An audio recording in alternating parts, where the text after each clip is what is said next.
Hello friends, welcome to Rubiya's dining.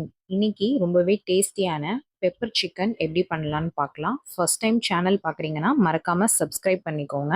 குக்கரில் 3 table spoon அளவு எண்ணெய் சேர்த்துக்கோங்க. மீடியம் சைஸ் வெங்காயம் நீட்டமாக நறுக்கி ஒரு 5 வெங்காயம் சேர்த்துருக்கேன். வெங்காயம் லேசாக வதங்கினா போதும். காஞ்ச மிளகா ஒரு 5 சேர்த்துக்கலாம்.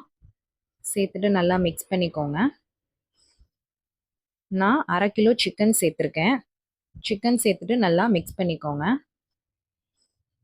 அது கூட ஒரு 1/4 டீஸ்பூன் மஞ்சள் தூள் சேர்த்துக்கோங்க. தேவையான அளவு உப்பு சேர்த்து ஒரு 5 நிமிஷம் நல்லா வேக வச்சுக்கோங்க. இப்போ ஒரு 3/4 டம்ளர் அளவுக்கு தண்ணி சேர்த்துக்கோங்க. தண்ணி சேர்த்துட்டு மிக்ஸ் பண்ணிவிட்டு விசில் போட்டுடலாம். ஒரு 4லேருந்து 5 விசில் போதும்.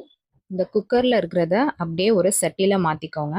மாற்றிட்டு மிளகு சீரகத்தூள் ஒரு 3லேருந்து 4 டீஸ்பூன் அளவுக்கு சேர்த்துக்கலாம். சேர்த்துட்டு இந்த மாதிரி மூடி போட்டு மூடி வச்சு வேக வச்சுக்கோங்க. ஒரு 5லேருந்து 10 நிமிஷம் வேக வச்சிங்கன்னா ரெடி ஆயிரும். இப்போ ஸ்டவ் ஆஃப் பண்ணிடலாம். இதை அப்படியே ஒரு பவுலில் மாற்றிக்கோங்க. பாருங்கள் ஃப்ரெண்ட்ஸ், ஒரு டேஸ்டியான பெப்பர் சிக்கன் ரெடி ஆயிடுச்சு. ரொம்பவே ஈஸியான அண்ட் டேஸ்டியான பெப்பர் சிக்கன் ரெடி ஆயிடுச்சு. இந்த ரெசிபியை எப்படி இருக்குன்னு வீட்டில் ட்ரை பண்ணி பார்த்துட்டு மறக்காமல் கமெண்ட் பண்ணுங்கள். சேனலை சப்ஸ்கிரைப் பண்ணுங்கள், லைக் பண்ணுங்கள், ஷேர் பண்ணுங்கள். பாய்.